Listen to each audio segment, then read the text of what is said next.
Hey you guys, how's it going? Decivye here. Welcome back to another Microsoft Flight Simulator tutorial video. Today you guys, we are here in the Cessna Citation aircraft, and on my off camera, I've been spending a lot of time flying this aircraft. I really do enjoy flying this aircraft, and specifically for keyboard flying, it's beautiful, man. It feels good, and so I took the time to learn the basics of this aircraft, because this is an aircraft I have no experience in real life.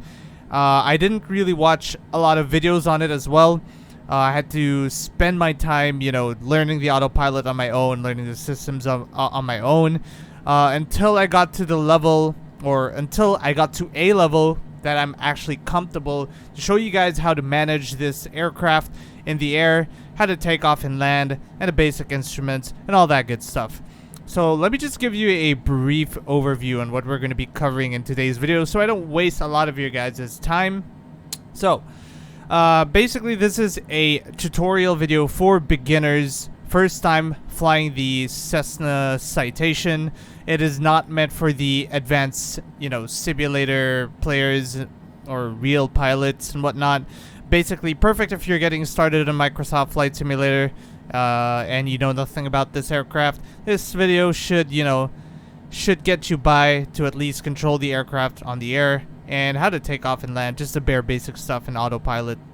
So the structure for today's lesson, I'm going to show you the basic instruments. I'm going to be showing you around the flight deck, showing you what all these things do, and then we're going to discuss the autopilot.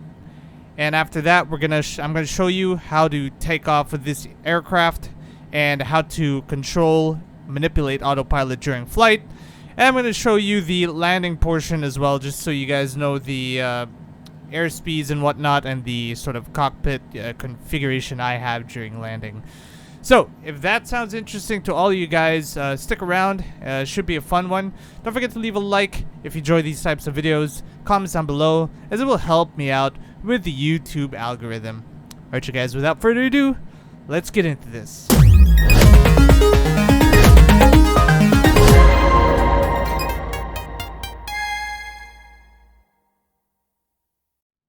Alright, you guys, we are here at Moorabbin Airport in Melbourne, Australia. This is the airport where I conducted my real-life flight training. I'm going to be showing you around the flight deck of the Cessna Citation really quickly.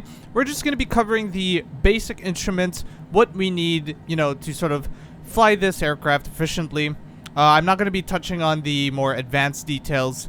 I don't want to overwhelm you guys, especially those who are just starting out. So over here we have our artificial horizon. Same thing as the Airbus A320 and the Boeing 787. If you guys have already watched my videos, airspeed indicator will be located on the left hand side here, and the altitude indicator on the right side over here. And you got a nice sort of video on what's in front of you, the land and the sea and the air for the artificial horizon. And then we have our heading indicator down over here, or our compass, so that you guys know which heading the aircraft is facing towards to and stuff. GPS down over here to our right side, or the middle panel. This is a Garmin GPS, I believe. You got your engine percentage over here, your engine gauges right here. And then on the right over here, we have the artificial horizon for the co-pilot. Same thing, basically. The one over here and here. Same thing. Down here, FMC, standard. We've seen this on the A320s or the 787s. It's going to be serving the same function, but we're not going to be touching up on the flight plans in this video. We'll be covering that separately, so we'll have another video of this on a separate video, or another lesson. Can't really structure my sentences right now, but we're gonna have another lesson in a separate video. There you go. Didn't know I had to overcomplicate that. So down here, throttles, speed brakes. This aircraft does have reversers, and we have spoilers as well, or our speed brakes. This is set to armed, and this is set to disarmed. Flaps down here to the right side. Let me get a better view of that. Flaps over here, and our parking brake, just in case you guys didn't know where to find it.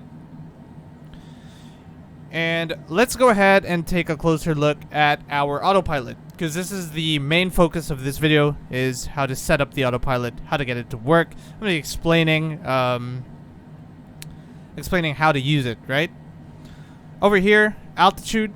So turn altitude, hold on, it says. So we're basically not going to be touching this. Basically, this button just basically synchronizes with your whatever current altitude you are already flying on. Normally, I don't really use this. I set up the altitude with this knob over here. So this knob over here increases and decreases the altitude. So we'll be touching up on that in just a bit. Heading select. We want to make sure this is turned on. This is basically what controls our heading when autopilot is engaged. And then we use the knob to, select our heading. And then vertical speed is also a necessity in this video, because this needs to be turned on so that we can actually climb or descend to our set altitude. So that's that. Always leave it on for me. And here's the autopilot engage and disengage. So if it's on, you see the white light. Disengage, you hear the sound autopilot. Right. So for this specific round or lesson, I'm gonna go ahead and set up our autopilot. So you guys, hopefully this is all clear to you. Altitude. So for this specific trip, we're gonna be setting this to about 2,500 feet for our altitude. We're just gonna be going over to the training area. So when you decrease and increase this, you can see it on this panel over here. So it should be in blue. That means your altitude is armed. We set it at 2,500, just right where my mouse is on. And for vertical speed, so we turn that on, right? And then we can increase it. You should see a blue, like, sort of dial on the right side on the vertical speed meter over here. So you can see also in green over here, I've set it to 1,000 feet per minute. I'm gonna actually set that to 1,500 feet per minute. So you set it up, you should have it in green over here. That vertical speed is active. You can see on this panel. Let me get a closer look right here. So vertical speed is set and armed in green. 1,500 feet per minute has been set. Our altitude has been set to fly at 2,500 feet. Blue is armed. And you can see that vertical speed is also on with this blue dial over here, set at 1,500 feet per minute. Now, let's tinker with our heading bug now. So, if you have that switched on over here like I do, you should have this little blue dial over here. And basically, I'm going to be setting it at runway heading for the time being. So you can see over here that we are currently facing 164 degrees. And our heading bug, or our autopilot heading, is set to 146 at the time being. So we could set that to, say, 164. That's basically runway heading. 164 is set on our heading bug. And we have 164, which is our current heading that we're facing right now, or runway direction. So basically, when I take off and engage the autopilot, the aircraft is going to climb to 2,500 feet at a rate of 1,500 feet per minute, and it's going to maintain the heading of 164. Alright, so that's basically how you set up your autopilot before departure. I normally like to set up my autopilot like before we take off, or before taxiing to the runway, but just for demonstration purposes, setting it right on the runway, just right before takeoff. And that's basically the basic autopilot setup. So we have our height and heading all set up. And then for takeoff now, to prepare for our takeoff, I normally have the flaps set to position 1. It has already been set. And with that, we are actually ready to conduct our takeoff roll. Let's make sure that the parking brakes have been released as well. So for this aircraft, rotation speed is about 110 knots. So once you monitor your speed at 110, slowly rotate the aircraft. And then once we get to a positive rate of climb, we will then obviously retract our gears and retract our flaps once we've reached a sort of safe speed limit. And with that, we are ready to depart.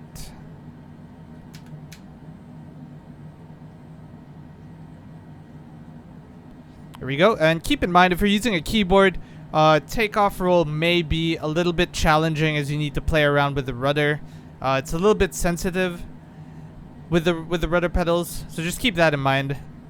This takes a lot of practice to get used to controlling on the ground, but once we're in the air, manipulating the flight stick using a keyboard should be a-okay. It should be much easier if you guys are using probably a controller or a flight stick. So let's get this rolling. Engine set 50% stable. Takeoff set.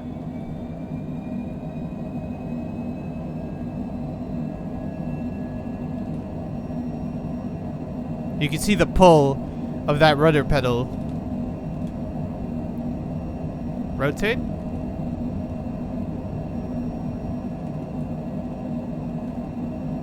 Positive rate of climb, gear up. And I'm going to engage the autopilot. Autopilot has been engaged. We're going to be climbing at 1,500 feet per minute. Once we've hit the green bar on the speed indicator, we can retract our flaps fully. And then for our climb, I'm going to be reducing the engines to about 70% engine power. That way we just don't end up overspeeding.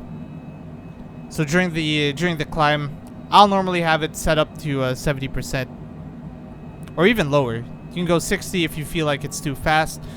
So since there's no auto throttle, or we're not covering auto throttle, you know, you want to manage your speed manually yourself. So just keep an eye on it. You may want to vary that between 60, 70%.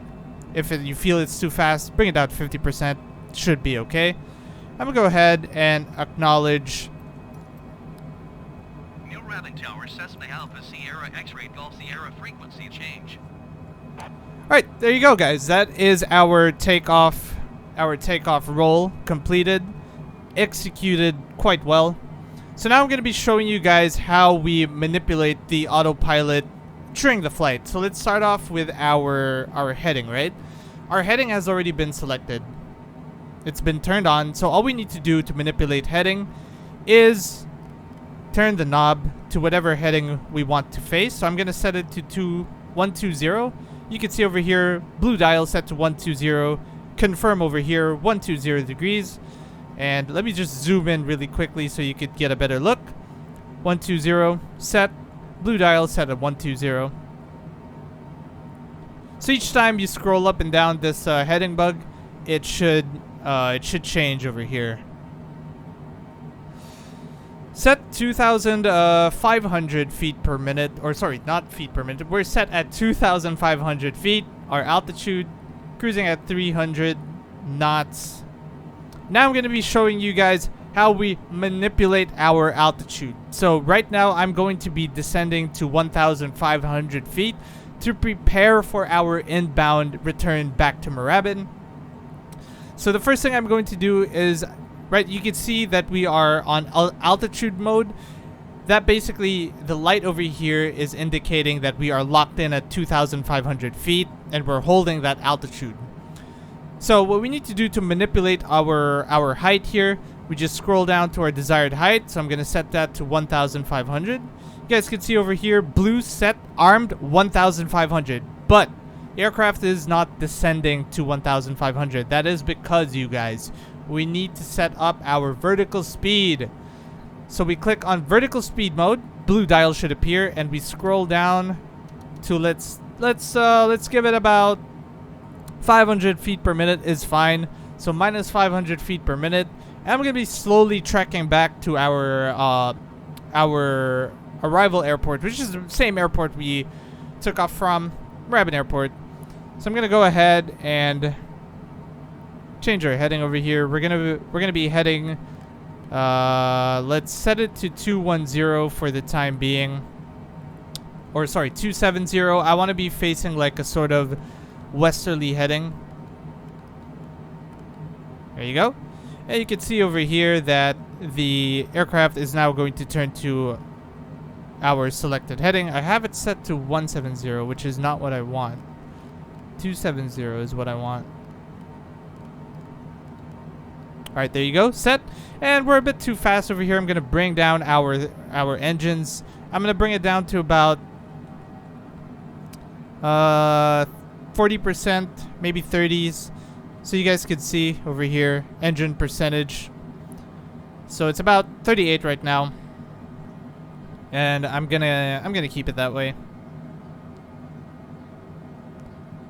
Airspeed is decreasing, and we're going to lock in at 1,500 in just a quick bit. So basically, for our inbound approach, you guys can use. By the way, you guys can use the same airport that I'm using, which is Moorabbin. But if you are a new player, I would strongly advise choosing an airport that has a larger runway for this aircraft. Moorabbin's runways are relatively short, and if you don't get your landings spot on, you could very well overshoot the runway. So right now I'm gonna be selecting a northerly direction. I'm gonna be facing about 350 is what I want.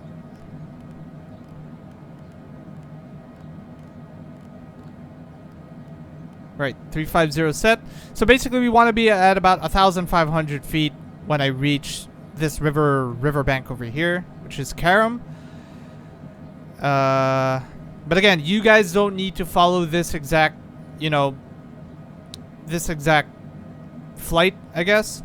You could choose a different airport. Again, if you're up for the challenge, sure, you could follow along this video, choose the same airport. And good luck in trying to land the aircraft, as we will be coming in very fast for what the runway length is. I'll turn left just a little bit, just so I'm facing the seaside over here, the ocean side, the coast side. Set it to about 330 should be fine. And as you can see, guys, we've already leveled off at 1,500 feet.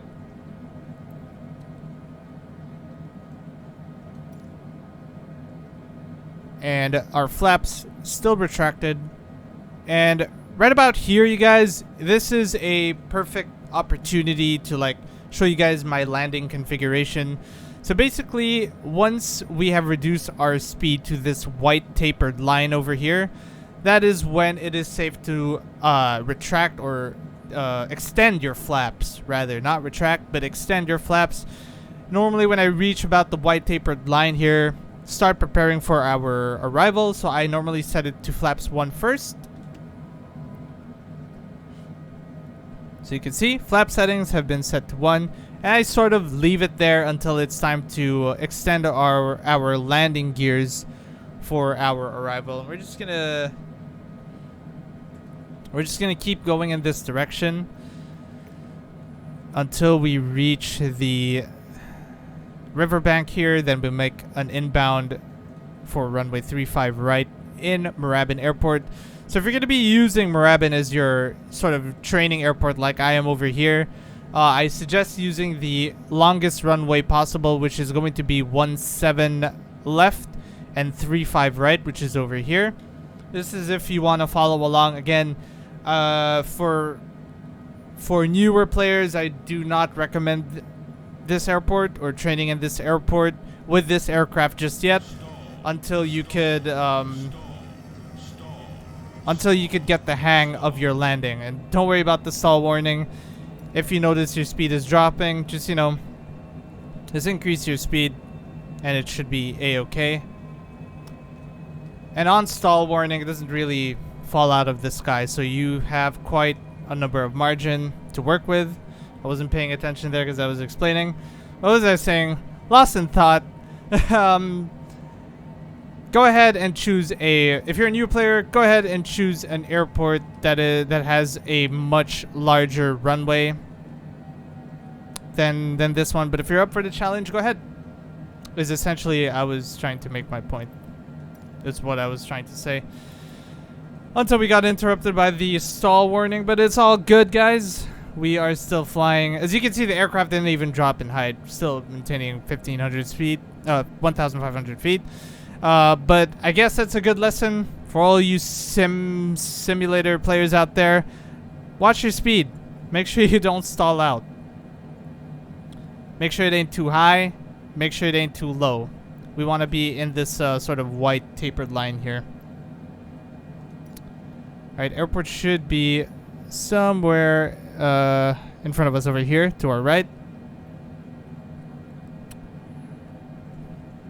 Right. At this moment, I'm going to hand fly the aircraft, so autopilot's coming off. And I'm going to put our gears down for our arrival.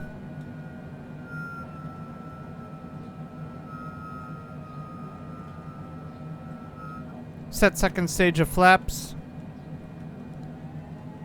A little bit of thrust.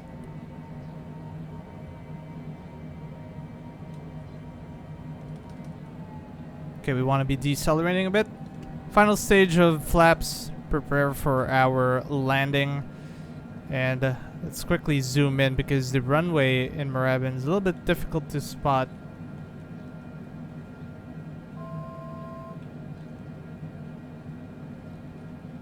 It's to our left over here. Alright. So for our landing speeds, I normally tend to keep it between 130 to 140 knots for our final approach speed. So it's a bit tricky landing in this airport because it's, you know, a little bit short, so it's kind of hard to spot. But if you're up for the challenge, you know, I mean, why not? So we have the runway in front of us right now, 17 right. Maintaining about 132 nautical miles. Or not nautical miles. 132 knots. What am I saying? Arming speed brakes for landing. And flaps fully extended. Gears are down and fixed. And we're ready to land this aircraft, you guys. So basically with this airport, there's pretty much no room for any errors. You might not get the smoothest landing because you're trying to land on point, but you know, a safe landing is always the best.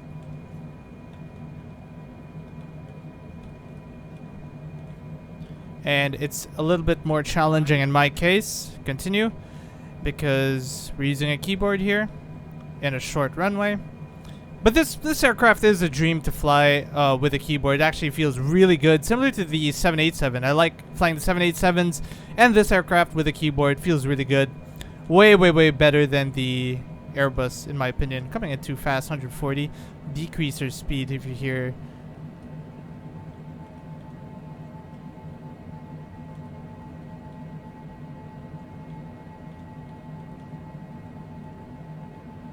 Power idle.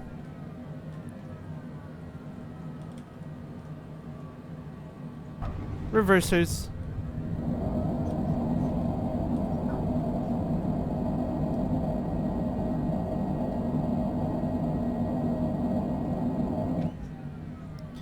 And we are down on the ground, you guys. Always a thrill to land back in Moorabbin, especially with faster aircrafts like this one.